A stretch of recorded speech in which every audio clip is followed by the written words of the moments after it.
आशा है आप सभी स्वस्थ होंगे और अपनी पढ़ाई में मस्त होंगे। तो आप जानते हैं कि हम प्रश्नावली 2 को स्टार्ट कर चुके हैं, जिसका आज देखने वाले हैं सेकेंड प्रश्न, सेकेंड क्वेश्चन। ठीक है, तो सेकेंड क्वेश्चन बोल रहा है कि निम्नलिखित की जांच कीजिए कि क्या जी एक्स पी एक्स एक गुणनखंड है या नहीं। अब सवाल ऐसे में ये उत्पन्न होता है हमारे समक्ष कि आखिर हम कैसे पता करेंगे कि जो जी एक्स है वो पी एक्स का गुणनखंड है या नहीं, कैसे हम जानेंगे। तो देखो, कोई भी अंक किसी दूसरे अंक का गुणनखंड है या नहीं है, ये जानने के लिए हम क्या करते हैं, उसमें भाग करते हैं। और यदि भाग करने के बाद हमारा शेषफल शून्य मिल जाए तो हम क्या करते हैं, बोलते हैं कि उसका क्या है, जी हाँ बिल्कुल गुणनखंड है। और अगर शेषफल शून्य नहीं मिला तो हम बोलेंगे कि गुणनखंड नहीं है। लेकिन हम यहाँ पे भाग करेंगे नहीं, कल जैसे बनाया था हमने वैसा ही आज बनाने वाले हैं। ठीक है, चलिए तो स्टार्ट करते हैं हमारा सेकेंड क्वेश्चन को और चेक करते हैं क्या जी एक्स पी एक्स का गुणनखंड है या नहीं। देखिए, प्रश्न क्रमांक दूसरा में टोटल 5 क्वेश्चन हैं जो कि इस वीडियो में हम पूरा कंप्लीट करने वाले हैं। ठीक है, तो बने रहिए फिर इस वीडियो के साथ। चलिए स्टार्ट करते हैं सॉल्व करना।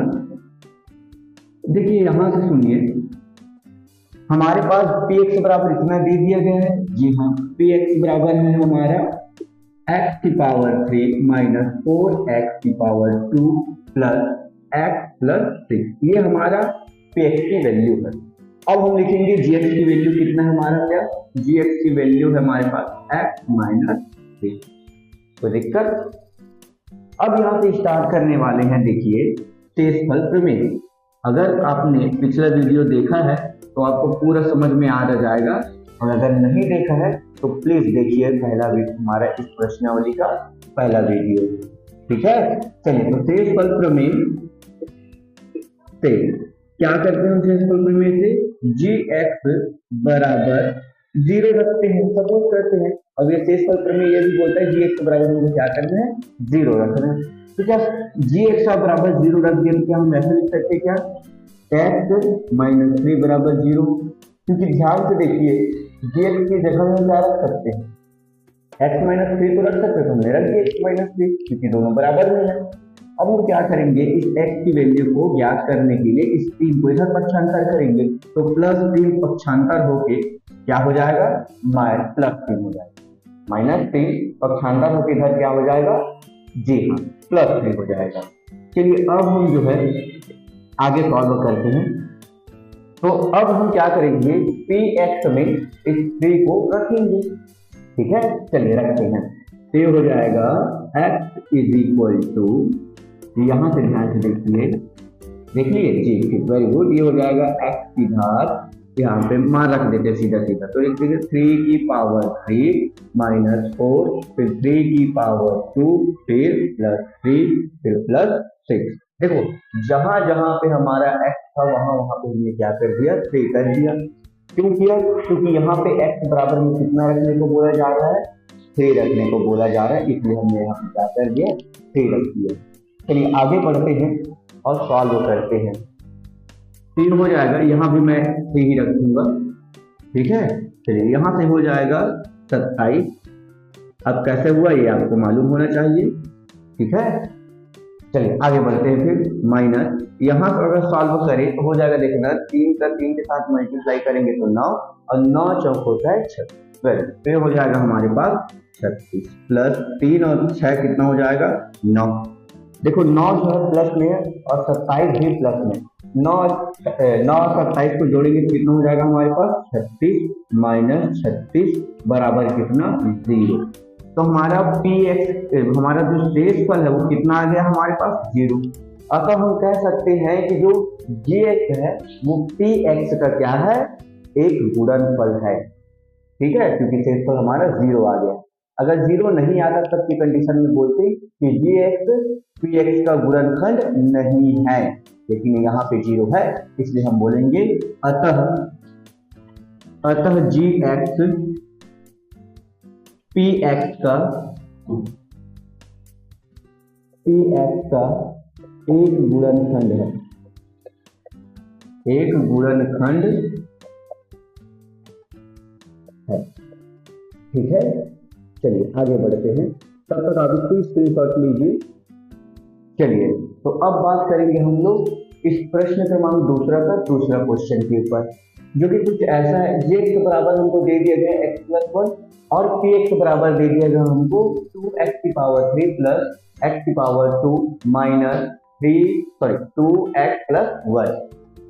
ठीक है, अब हम लोग स्टार्ट करते हैं। पता करना कि क्या जी एक्स जो है पी एक्स का एक गुणनखंड है या नहीं। अगर होगा तो शेषफल कैसा आएगा, शून्य है। चलिए तो आगे बढ़ते हैं। पी एक्स बराबर हमको पता है कितना है, 2x की पावर 3 प्लस एक्स की पावर 2 माइनस 2x प्लस 1। फिर हम लोग जी एक्स का मान लिखेंगे x प्लस 1। आपको पता है शेषफल प्रमेय से जी एक्स बराबर कितना होता है, शून्य होता है, क्योंकि जी एक्स का मान कितना है x प्लस 1। तो जी एक्स की जगह में हम लिख देंगे x प्लस 1 बराबर में 0। फिर अगर मुझे x का मान फाइंड करना होगा इस 1 को ट्रांसफर करना पड़ेगा, तो कर दीजिए ट्रांसफर, तो कितना हो जाएगा -1, क्योंकि यहाँ पे था वो +1, इधर आके क्या हो जाएगा -1। ठीक है, अब आपको पता है इसी -1 को हम कहाँ रखने वाले हैं, जी बिल्कुल सही आपने सोचा है, हम रखने वाले हैं पी एक्स की जगह में। जहां जहां x दिखेगा वहां वहां -1 को पुट कर देंगे। ठीक है, चलिए आगे आते हैं। तो हो जाएगा p -1, तो दिक्कत, फिर 2, फिर देखिए x आया तो x की जगह में -1, फिर उसकी पावर 3 है तो 3 होगा तो प्लस, यहाँ x है तो x की जगह में भी क्या रखेंगे हमको -1 रख दिए, फिर घात कितना 2, फिर देखिए -2 है तो -2 लिखना है, और फिर देखिए x आएगा तो x आएगा तो क्या लिखेंगे -1। ठीक है, प्लस 1 है तो 1, क्योंकि यहाँ पे x नहीं है इसलिए 1 का 1। क्लियर हुआ। चलिए अब हम जो है सॉल्व करते हैं आगे। देखो इसको अगर मैं सॉल्व करूंगा कितना आएगा मेरे पास -2। ठीक है, कैसे होगा आपको सबको मालूम है, क्योंकि देखो मैंने कल भी बताया था पिछले वीडियो में कि भैया जिसका भी पावर जो विषम होगा और यहाँ पे ऋणात्मक संख्या होगा, तो अगर विषम होगा तो वो संख्या भी विषम ही आएगा। अगर यहाँ पॉजिटिव रहता तो क्या हो जाता, पॉजिटिव आ जाता है। ठीक है, चलिए तो यहाँ पे अगर इसको सॉल्व करेंगे तो हो जाएगा +1, इसको सॉल्व करेंगे तो माइनस और माइनस का मल्टीप्लाई हो जाएगा प्लस, और इन दोनों को मल्टीप्लाई करने से कितना हो जाएगा 2, और ये हो जाएगा +1। ठीक है, अब ध्यान से देखिए इससे जो शेषफल आ रहे, देखो ये 2 से ये 2 जो है घट गया, ये 2 से ये 2 घट गया, और ये 1 और 1 कितना हो जाएंगे, जुड़ के 2, तो शेषफल हमारा 2 मिला। तो क्या हम बोल सकते हैं कि जी एक्स पी एक्स से गुणनखंड है या नहीं, बिल्कुल नहीं बोल सकते। तो यहां से हम बोलेंगे अतः जी एक्स पी एक्स का एक गुणनखंड नहीं है, गुणनखंड नहीं है।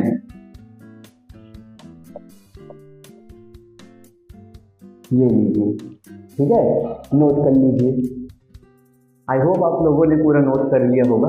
अब हम लोग बात करने वाले हैं तीसरे नंबर के क्वेश्चन में। जी हाँ, दूसरे क्वेश्चन का तीसरा नंबर का क्वेश्चन बात करने वाले हैं, जिसमें आप देख सकते हैं जी एक्स बराबर दिया गया x-2 और पी एक्स बराबर दिया गया x की पावर 4 माइनस x की पावर 3 माइनस x की पावर 2 माइनस x की पावर 1 माइनस 2।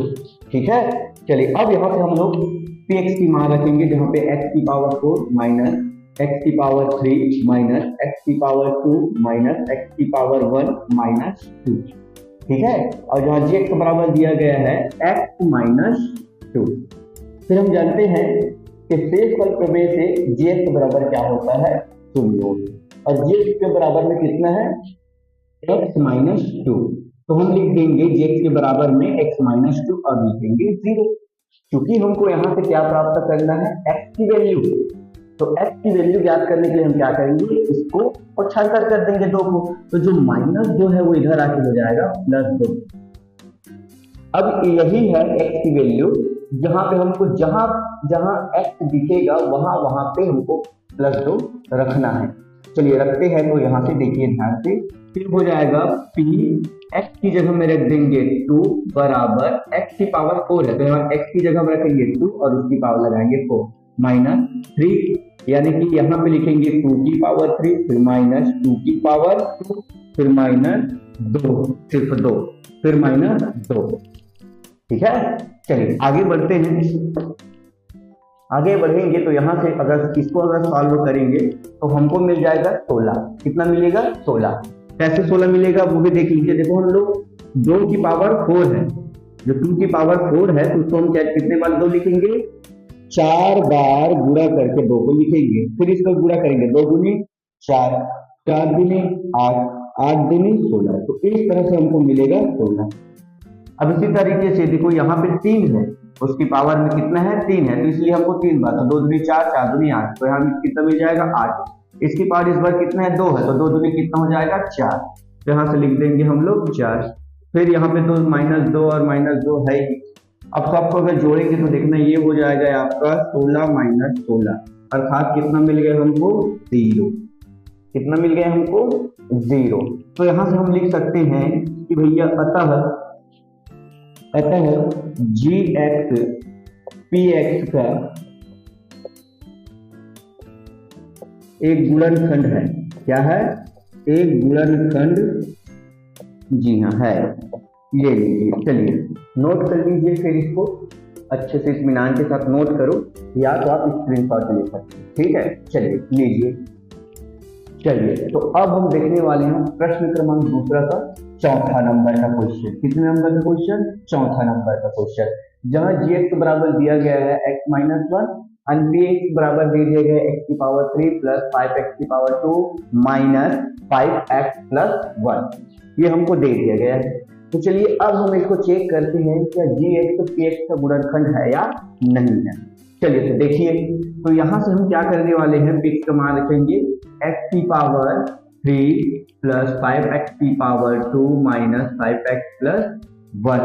फिर हम यहाँ से लिखने वाले हैं gx का मान है x - 1।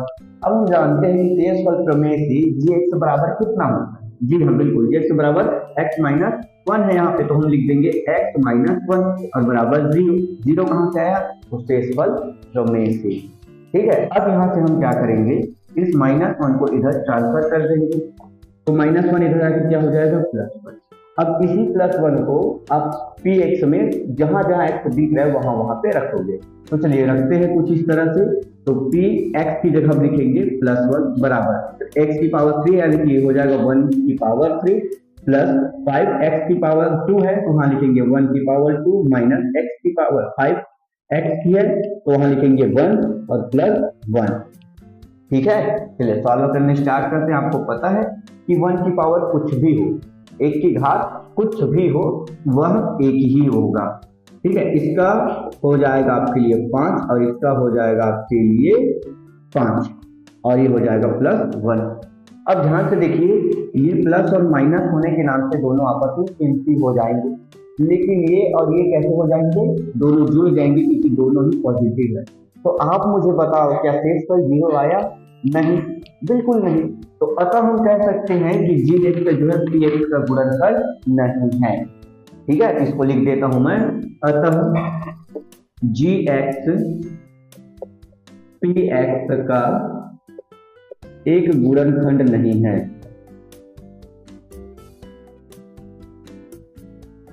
नहीं है, ये ठीक है। चलिए तो नोट कर लीजिए, फिर इसको अच्छे से इत्मीनान करके वीडियो पॉज कर लीजिए, फिर नोट करिए।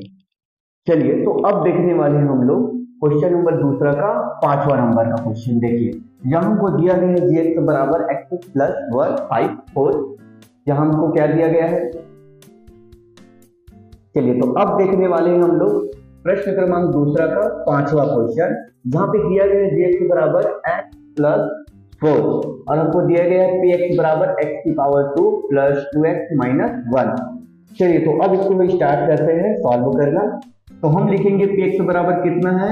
x की पावर 2 प्लस 2x माइनस 1। फिर हमको दे दिया है gx बराबर कितना? x plus 4। अब हम चलेंगे शेषफल प्रमेय से, और हमको पता है कि शेषफल प्रमेय बराबर हम लिख सकते, gx बराबर लिख सकते हैं 0 और gx बराबर कितना है? x plus 4। तो हम इसके जगह में लिख देंगे x प्लस 4 बराबर यहाँ लिख देंगे 0। अब हमको चूंकि x का वैल्यू फाइंड करना है, इसलिए हम क्या करते हैं, इस वैल्यू को इधर पक्षांतर कर देंगे तो हमको क्या मिल जाएगा, -4। ठीक है, चलिए आगे आते हैं और इसी x की वैल्यू को जहां जहां x दिखेगा वहां वहां पे हमको पुट अप कर देना है, इसमें px में। चलिए तो आइए px की जगह में -4 लिखेंगे, बराबर -4 की घात हो जाएगा यहाँ 2 प्लस यहाँ 2 का 2 लिखेंगे और x की जगह क्या रख सकते हैं, -4, तो -4, फिर -1 है तो 1। चलिए इसको अगर सॉल्व करेंगे कितना हो जाएगा, 16। आप बोलोगे माइनस में, नहीं माइनस में क्यों नहीं, क्योंकि यहाँ अब देखो कैसा है, इवन नंबर इनका पावर है और इवन नंबर पावर होने के नाम से फिर यहाँ पॉजिटिव आएगा, यानी कि धनात्मक संख्या आएगा। और इन दोनों को अगर अच्छे से गुणा करेंगे तो कितना हो जाएगा, 8, वो भी माइनस में, ये हो जाएगा -1। अब इन सबको अगर जोड़ दिया जाए तो ये हो जाएगा 9 और 16 में से 9 को क्या कर देंगे हम लोग, घटा देंगे, तो कितना बच जाएगा, 7। कितना बच जाएगा हमारे पास, 7। चलिए तो ये हो गया हमारा आंसर। और क्या ये जो है, तो यहां से हमारा 0 आया क्या शेष पर, नहीं बिल्कुल नहीं, 0 तो नहीं आया है शेष पर, इसलिए हम क्या बोलेंगे कि भैया अतः gx px का गुणनखंड नहीं है, गुणनखंड नहीं है, ये बोलना पड़ेगा हमको, क्योंकि पेपर सुनने नहीं आया है। ठीक है, चलिए तो इस तरह से हमने इस प्रश्न क्रमांक 2 को सॉल्व कर लिया है। आज के इस वीडियो में बस इतना ही, मिलते हैं फिर नेक्स्ट वीडियो में, तब तक के लिए देखते रहिए रैंक 1 चैनल। धन्यवाद।